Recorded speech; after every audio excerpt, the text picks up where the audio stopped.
तो मेरे ख्याल में कि शहबाज शरीफ को, नवाज शरीफ को, जरदारी साहब को, सबको इमरान खान को अपने साथ बात करनी चाहिए, इमरान खान को बुलाना चाहिए, इमरान खान के पास जाना चाहिए, क्योंकि यही कौमी यकजहती का मौका है। और मैं उसकी रीजन आपको बताती हूँ। एक एक्स प्राइम मिनिस्टर और पाकिस्तान का सबसे बड़ा स्टेक होल्डर और वोट उसने लिया है। तो मेरे ख्याल में जब हमने अपनी अनाज छोड़ी है, जब हमने अपनी जिद छोड़ी है, तो मेरा ख्याल है कि आप लोग भी अपनी अनार रहने दें, आप लोग भी अपनी जिद छोड़ दें। पाकिस्तान की खातिर आप तमाम पॉलिटिकल पार्टीज के एपीसी बुलाएं और इमरान खान के बगैर एपीसी ना हो, आप इमरान खान को भी प्लीज बुलाएं, अपना दिल बड़ा करें, जिसमें आपकी कौमें फैसला करती हैं कि उसने कहां खड़ा होना है। मैं समझती हूं कि कल रात जो बुज़दिल भारत ने रात के अंधेरे में हमारे मुल्क के पाकिस्तान के ऊपर हमला किया, वो पीपल्स पार्टी के ऊपर हमला नहीं था, वो PMLN के ऊपर हमला नहीं था,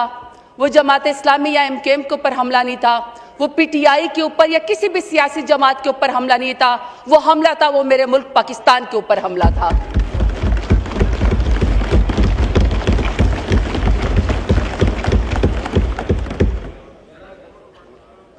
और मेरा मुल्क सलामत रहे,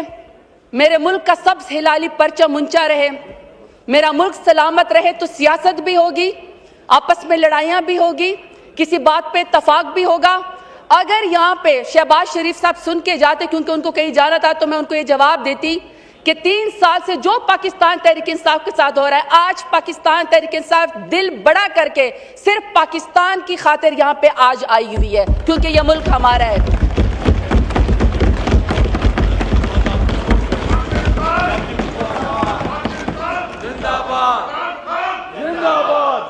आज हमारा कोई जाती एजेंडा नहीं है, आज हमारी कोई अना नहीं है, आज हम आपसे कोई सवाल नहीं करेंगे, आज हम सिर्फ और सिर्फ पाकिस्तान की बात करेंगे।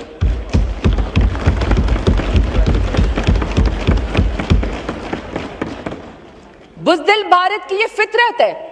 कि जो कुछ भी वहां पे होता है, जो कुछ भी उसका फेलियर होता है, वो उसका इल्जाम पाकिस्तान के ऊपर लगाता है। और इसको आदत है कि ये रात के अंधेरे में हमला करता है, हमारी मसाजिद के ऊपर, हमारी मदारिस के ऊपर, हमारी सिविलियंस के ऊपर, बेगुनाह शहरियों के ऊपर और हमारे वाटर रिसोर्सेज के ऊपर जो उसने हमला किया,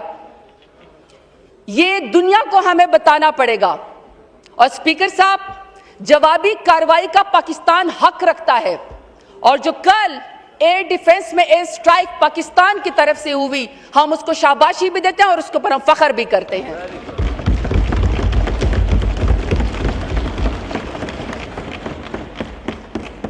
स्पीकर साहब, पाकिस्तान खुद दहशतगर्दी का शिकार है। पाकिस्तान में कोई ऐसी जगह महफूज नहीं है जिसमें पाकिस्तान में दहशतगर्दी ना हुई हो। हमारे लोग मसाजिद में महफूज नहीं, हमारे लोग इमाम बारगाहों में महफूज नहीं, हमारे लोग स्कूलों में महफूज नहीं, बाजारों में महफूज नहीं। कौन सा ऐसा लम्हा है? 80,000 से ज्यादा हमारे लोग वॉर और टेरर के अंदर पाकिस्तान के लोग जो है वो शहीद हुए, हमने कुर्बानियां दी। उसके बाद जब भी इंडिया एडवेंचर करता है, जब भी मोदी की वो RSS की हिंदुत्व जो उसके जहन के ऊपर सवार होती है, वो हर वाक़े का जिम्मेदार पाकिस्तान को ठहरा देता है। तो स्पीकर साहब, ऐसे मौका के ऊपर जब पुलगाम का वाकया पाकिस्तान ने नहीं किया और अंधाधुन इंडिया ने उसका इल्जाम पाकिस्तान के ऊपर लगा दिया, और उसके बाद रात को कल उन्होंने बुज़दिलाना हमला भी पाकिस्तान के ऊपर कर दिया और इंडस वाटर ट्रीटी को भी उन्होंने खत्म कर दिया। ऐसे में स्पीकर साहब, अगर यहाँ पे शहबाज शरीफ साहब होते तो मैं उनको ये जरूर मशवरा देती। कहते हैं ऐवान में नाम नहीं लेना चाहिए, लेकिन बिलावल भुट्टो जरदारी साहब यहाँ पे बैठे हुए हैं, और यहाँ पे अगर मौलाना फजल रहमान साहब भी बैठे तो मैं उन सबको एक मशवरा देती कि अगर राहुल गांधी, जो कि राइवलरी है उसकी मोदी सर से, अगर मोदी उसके पास चल के जा सकता है पुलगाम वाक़े पे, जो कि झूठा है, पाकिस्तान के खिलाफ बयान स्ट्रेंथन करने के लिए, तो मेरे ख्याल में कि शहबाज शरीफ को, नवाज शरीफ को, जरदारी साहब को, सबको इमरान खान को अपने साथ बात करनी चाहिए, इमरान खान को बुलाना चाहिए, इमरान खान के पास जाना चाहिए, क्योंकि यही कौमी यकजहती का मौका है। और मैं उसकी रीजन आपको बताती हूँ। एक एक्स प्राइम मिनिस्टर और पाकिस्तान का सबसे बड़ा स्टेक होल्डर और वोट उसने लिया है। तो मेरा ख्याल में जब हमने अपनी अनाज छोड़ी है, जब हमने अपनी जिद छोड़ी है तो मेरा ख्याल है कि आप लोग भी अपनी अना रहने दें, आप लोग भी अपनी जिद छोड़ दें। पाकिस्तान की खातिर आप तमाम पॉलिटिकल पार्टीज के एपीसी बुलाएं और इमरान खान के बगैर एपीसी ना हो। आप इमरान खान को भी प्लीज बुलाएं, अपना दिल बड़ा करें।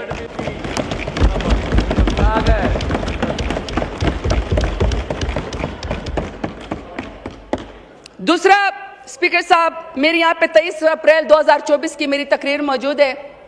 और मैंने उस वक्त बात की थी, मैंने यहाँ पे कॉलिंग अटेंशन लेकर आई थी और मैंने पाकिस्तान के पानी के ऊपर जो इंडिया कब्जा कर रहा था मैंने उसके ऊपर बात की थी। उस वक्त मेरी बात को लॉ मिनिस्टर साहब ने डिनाई किया था, लेकिन चूंकि अब इंडिया पाकिस्तान के खिलाफ टेररिज्म कर चुका है, मेरे स्पीकर साहब ख्वाहिश ये है कि बजाय इसके कि हम यहाँ पे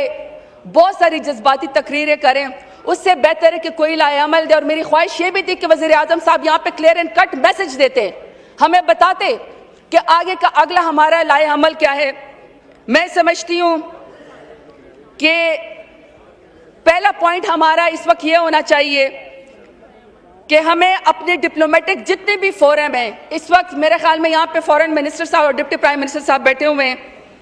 हमें वर्ल्ड बैंक को इन्वॉल्व करना चाहिए, क्योंकि इंडस वाटर ट्रीटी का जो है वो जो उस वक्त ये पास हुआ था उसकी जो गारंटी थी वो वर्ल्ड बैंक ने दी है। हमें वर्ल्ड बैंक से जाके बात करनी चाहिए कि आपने ये इंश्योरिटी कराई थी या आपने ये गारंटी दी थी, पाकिस्तान ने अपने हिस्से का पास रखा लेकिन इंडिया ने उसको तोड़ा, तो हमें जो है इसको उसको वो करना चाहिए, अपने साथ इन्वॉल्व। दूसरा, हमें यूएन को आईसीजे में जाना चाहिए और हमें स्पीकर साहब इंडियन इमिग्रेशन पे बात करनी चाहिए। इस वक्त मेरा ख्याल है कि जितना भी हमारा फॉरेन ऑफिस है, उनके डेलीगेट्स और जितने भी पाकिस्तान में किसी भी तमाम मुल्कों के जो डिप्लोमेट्स इस वक्त पाकिस्तान में काम कर रहे हैं, उन सब के पास हमारे फॉरेन मिनिस्टर से डेलीगेशन जाएं, वहां जाके बात करें और मुद्दे की तरफ सेल जो है हमें परमानेंटली एक इंस्टीट्यूशनल बॉडी क्रिएट करनी चाहिए। वो सेल जो है वो इंडस वाटर ट्रीटी की मॉनिटरिंग करे मुसलसल, और सर हमें बताया कि इस वक्त जो इंडिया की एग्रेशन है या जो हमारे इंडस वाटर ट्रीटी जो दुनिया में या वर्ल्ड बैंक से या आईसीजे में जाके जो हमारा मुकदमा लड़ रहा है, तो वो इंस्टीट्यूशनल बॉडी हमें बनानी चाहिए। सर मेरा अगला पॉइंट ये है कि हमारे दौरे में हुकूमत में नेशनल वाटर पॉलिसी आई थी, हमें उसकी इम्प्लीमेंटेशन को इंश्योर करना चाहिए सूबों के साथ, और सूबों में सर हमें तमाम सूबों के हकूक़ का ख्याल करना चाहिए, और स्पेशली सर जो इस वक्त सुबह सिंध नाराज है पानी के मसले पे, सर हमें उसको ज़रूर उसको इन्वॉल्व करना चाहिए। फिर सर मेरी गुजारिश है कि सर काइंडली अपने वज़रा से कहें, जो हुकूमत के हैं, कि थोड़ा सा सर सीरियस किस्म के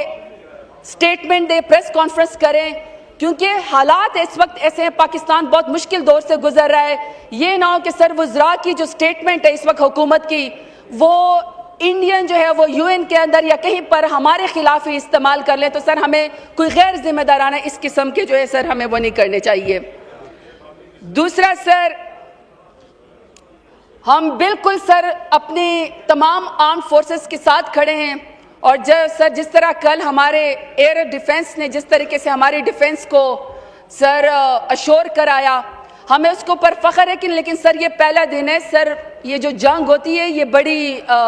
इसके सर बहुत इफेक्ट होते हैं और ये प्रोलॉन्ग हो सकती है। अब सर ये ऐवान ने फैसला करना है, या तमाम सर पॉलिटिकल पार्टीज़ को बुलाएं, सर उनसे पूछे कि हमने खुदा न ख्वास्ता इस बात को एस्केलेट करना है या सर हमने अमन की तरफ जाना है। सर हमें यह भी फैसला करना है, क्योंकि सर ये एक दिन दो दिन की बात नहीं है, दोनों कौमें सर न्यूक्लियर पावर हैं, दोनों कौमें एक खिते के अंदर रहती हैं। सर वो हिंदू उसकी हिंदुत्व आरएसएस की जो मेंटेलिटी है सर, उसका मुकाबला कैसे करना है, हमने दुनिया को कैसे बताना है, हमने अपने एलाइज को कैसे बताना है कि किस तरीके से ये एस्केलेशंस की तरफ हमने मजीद नहीं जाना, लेकिन सर हमारी इस बात को, अमन की बात को कमजोरी ना समझा जाए। सर उसमें मैं सिर्फ एक बात पढ़ के सुनाती हूँ जो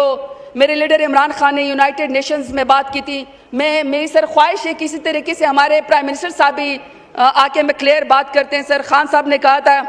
either you surrender or you fight for your freedom till death, and my belief is ला इलाहा इल्लल्लाह, there is no god but one and we will fight.